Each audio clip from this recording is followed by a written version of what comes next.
everybody, this is Digraj Singh Rajput. Welcome to social school. इस video में एक बहुत इंपॉर्टेंट इंफॉर्मेशन देता हूं आपको. जरूरी है अच्छे से समझना. मैं बोलना क्या चाह रहा हूं पहले पूरी बात समझना, ठीक है? ऐसे हाथ पैर खड़े मत कर देना. सीबीएसई ने एक बहुत इंपॉर्टेंट हैंडबुक रिलीज करी है. वो जो हैंडबुक है वो थोड़ा समय पहले रिलीज हो गई थी, लेकिन इस समय वीडियो बनाने का ऑब्जेक्टिव है क्योंकि अब आपके एग्जाम स्टार्ट होने वाले हैं. तो जिन बच्चों ने सब कुछ पढ़ लिया उनके लिए वो एक इंपॉर्टेंट चीज है प्रैक्टिस करने के लिए. जिन बच्चों ने कुछ नहीं पढ़ा है तो अभी ऐसे घबराना मत कि सर मैं तो सिलेबस ही नहीं कंप्लीट हुआ था, आपने नई चीज और बता दी है. कभी प्रैक्टिस पेपर आता है, कभी हैंडबुक आती है, क्या क्या करें, ठीक है? तो हर चीज को समझो अच्छे से. क्या है कि आपको कहां जाना है, ये तो अपना चैनल है, ठीक है, सोशल स्कूल. आप सीबीएसई की वेबसाइट पे जाओगे जैसे, तो ये सीबीएसई के एकेडमिक वेबसाइट पे गए आप, ठीक है? सीबीएसई के एकेडमिक वेबसाइट पे जाओगे ना, थोड़ा मतलब ऐसे पहले वेबसाइट खुलेगी, वेबसाइट खुलने के बाद में ऐसा पेज आएगा. ये जो पेज आएगा तो इस पेज में आपको बहुत सारा सब कुछ दिख रहा होगा. यहाँ पे सैंपल पेपर, क्वेश्चन बैंक वगैरह सब यहीं से मिलेगा आपको, ठीक है? ये एकेडमिक वेबसाइट है. मतलब इस एकेडमिक वेबसाइट पे, और एक और चीज देखो, कहीं किसी चीज पे रिलाई नहीं कर रहा है. जब भी कुछ नया पुराना आए तो आप सीबीएसई की वेबसाइट पे घूम फिर आया करो. अब जैसे आप जाओगे तो यहाँ आपको एक सेक्शन दिख रहा है हैंडबुक वाला, ठीक है? अब ये हैंडबुक वाले सेक्शन को ओपन करना. आप हैंडबुक वाले सेक्शन को ओपन करोगे तो कुछ ऐसा सा आपके सामने एक नजारा खुलेगा. अब सुनो, क्या साल के स्टार्टिंग से ही आपने सुना होगा पैटर्न बदला है, कॉम्पिटेंसी बेस्ड क्वेश्चंस आएंगे. नाम बोलने में ही जीवान लड़खड़ा जाती थी, तो क्या होंगे सर, समझ में नहीं आता क्वेश्चन, ठीक है? तो जैसे सैंपल पेपर आया तो उस हिसाब से मैं समझ में आया कि अच्छा पेपर पैटर्न ऐसे आने वाला है. प्रैक्टिस पेपर आया तो हमें समझ में आया कि किस तरह से क्वेश्चन को मोड़ा जा सकता है. वैसे ही, और ये जो टेढ़ा है मगर मेरा है टाइप के क्वेश्चन और कितने बन सकते हैं, किस तरह के बन सकते हैं, कहां से आ सकते हैं. तो उसी को प्रैक्टिस करने के लिए, ठीक है, मैंने क्या लिखा है देखो, वही बता रहा हूं. प्रैक्टिस क्वेश्चंस फ्रॉम हियर, ठीक है? तो प्रैक्टिस क्वेश्चंस फ्रॉम हियर मतलब क्या है कि जिन लोगों ने सब कुछ पढ़ लिया है, फाइन. और देखो अब क्या है कि सोशल का एग्जाम में तो गैप है अभी. अब आपकी बात कर लो ये इंग्लिश का, ठीक है, इंग्लिश की बात कर लो कि उसके बाद में साइंस का है, फिर सोशल का है. तो आप जैसे इंग्लिश की तैयारी करें, जिन बच्चों ने सब कुछ पढ़ लिया, सारा सब कुछ, अब आप सैंपल पेपर भी सॉल्व करते करते बोर हो गए. अब कैसा है कि कुछ और नया, ठीक है? तो ये आप पीडीएफ खोलना, ये हैंडबुक खोलना, ठीक है? तो जैसे ये हैंडबुक खोलोगे, ये इंग्लिश का जैसे हमने हैंडबुक खोला, तो इंग्लिश में आपका क्या किस तरह से और नए कॉम्पिटेंसी बेस्ड क्वेश्चंस आ सकते हैं. तो मतलब type of competency based questions, ठीक है? बेसिकली हैंडबुक्स वगैरह टीचर के लिए, लेकिन आप भी इसको अल्टीमेटली आंसर तो आपको देके आना है, तो आप देख सकते हो. अगेन पैनिक नहीं होना कि सर नई चीज एक और आ गई है. ये वो है कि आपने सब कुछ पढ़ लिया तो प्रैक्टिस करने के लिए क्वेश्चंस और आपको यहां से मिल जाएंगे, ठीक है? बाकी जिसने अपना कोई ऐसा प्लान बनाया कि पहले मैं सिलेबस तो कंप्लीट कर लूं सर, तो वो अपनी रफ्तार से चलते रहो, ठीक है? आपके लिए आपसे बेहतर कोई स्ट्रेटेजी नहीं बना सकता, तो आप अपनी रफ्तार से वो चलते रहो.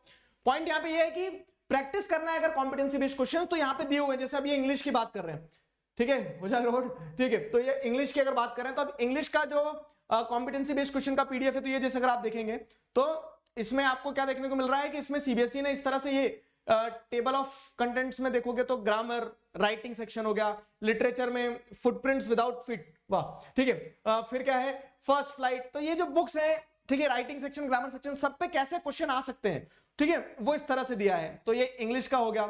इंग्लिश के साथ साथ में जैसे अगर आप देखोगे क्या, तो जैसे इंग्लिश का है वैसे ही सोशल का भी है, साइंस का भी है. जैसे सोशल का खोलोगे तो अब मेरी बात और सुन लो कि साइंस और इंग्लिश के तो पेपर आपके पहले हैं, तो अभी आप इनको खोल सकते हैं, इन हैंडबुक्स को, प्रैक्टिस कर सकते हो क्वेश्चंस को.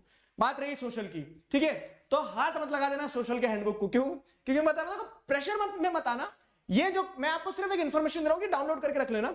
अब ये है, तो जब सोशल का जो गैप रहेगा हमारा, कब से कब तक, 4 तारीख से 14 तारीख तक, वो जो हमारा टाइम पीरियड रहेगा, ठीक है, वो तो अपना त्योहार है, तो उसमें मैं सब कुछ करवा दूंगा जो आपके लिए जरूरी है, जो आपके लिए आना है वो सब कुछ करेंगे हम. तो वो टाइम तो मैंने बुक कर लिया तुम्हारा अभी.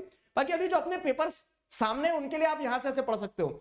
मैथ्स का भी पीडीएफ है, ठीक है, हैंडबुक है, ठीक है? हिंदी, क्राइम इन दी कॉर्नर, हिंदी का कुछ नहीं है उस पर, लेकिन जो जो सब्जेक्ट्स हैं, तो अब जैसे सोशल में भी इकोनॉमिक्स, ज्योग्राफी, हिस्ट्री, सिविक्स सबका दिया है. और मजे की बात क्या है कि उसमें आंसर्स वगैरह भी बताया गया कि कैसे आंसर आना है, क्या, ठीक है? तो आंसर्स वगैरह भी दिए गए, तो उससे ये आसानी रहेगी कि आपको मार्किंग स्कीम समझ में आ जाएगी कि कैसे करना है, ठीक है? सीबीएसई कैसे नंबर देती है. क्लियर हुआ? तो ये छोटी सी इंफॉर्मेशन थी.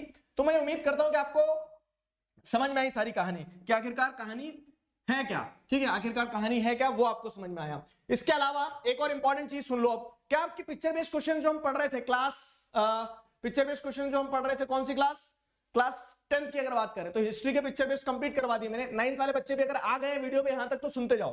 क्या, तो कल 10th की पिक्चर बेस्ड क्वेश्चंस की स्पेशल क्लास होना है, फ्री स्पेशल क्लासेस जो अनअकैडमी ऐप पर होती है. लिंक आपको डिस्क्रिप्शन में दी है. 7 बजे अपन क्या करेंगे, पिक्चर बेस्ड क्वेश्चन 3 वाला जो पार्ट है, तो सिविक्स की सारी पिक्चर बेस्ड क्वेश्चंस कंप्लीट कर देंगे, आपको लिंक डिस्क्रिप्शन में दिए हैं, ठीक है। तो वो स्पेशल क्लास है, use the code DIGRAJ Digraj, उस स्पेशल क्लास में ज्वाइन करके अपना सिलेबस मतलब सिविक्स के पिक्चर बेस्ड क्वेश्चन कंप्लीट करो। 9th की भी एक स्पेशल क्लास है 8:45 पे, तो जो रिमेनिंग चैप्टर्स के इंपॉर्टेंट टॉपिक रह गए थे वो डिस्कस करेंगे, ठीक है। अब अगली चीज ये कि जो बच्चे अभी तैयारी कर रहे हैं किस चीज की, जो बच्चे अभी तैयारी कर रहे हैं, मान लो जैसे अब 9th में आए हैं, अब 10th में आए हैं, अब 11th में जाएंगे, ठीक है, तो सभी बच्चों को मैं बता दूं अर्ली बर्ड ऑफर चल रहा है अनअकैडमी पर, सारे कोर्सेज मोस्ट अफोर्डेबल प्राइस में आपको मिल रहे हैं, और ठीक है इस पे भी आप मैक्सिमम डिस्काउंट ले सकते हैं अगर आप सब्सक्रिप्शन लेते समय कोड इस्तेमाल करते हैं, कोई भी सब्सक्रिप्शन ले रहे हैं यूज द कोड दिगराज, ठीक है। तो जैसे 9th का बैच ये सारे टीचर्स होंगे, SST English, math, science, Hindi, इन सारे टीचर्स के द्वारा आपका कंप्लीट किया जाएगा। 9th का बैच स्टार्ट हो रहा है कब से, 16 मार्च से। 10th का बैच जो 10th में आएंगे उनका बैच स्टार्ट हो रहा है 1 मार्च से, ठीक है, आरंभ बैच, ये सभी टीचर्स होंगे, क्लियर हुआ। वैसे ही 11th PCM के लिए ये बैच स्टार्ट हो रहा है 3 अप्रैल से, जो 11th की तैयारी करना चाह रहे हैं, PCM लेना चाह रहे हैं, PCB लेना चाह रहे हैं, कॉमर्स लेना चाह रहे हैं, तो उन सभी बच्चों के लिए ये बैचेस स्टार्ट होने वाले हैं। और देखो प्राइस 500 रुपीज पर मंथ के हिसाब से, this is going to be one of the most affordable batch.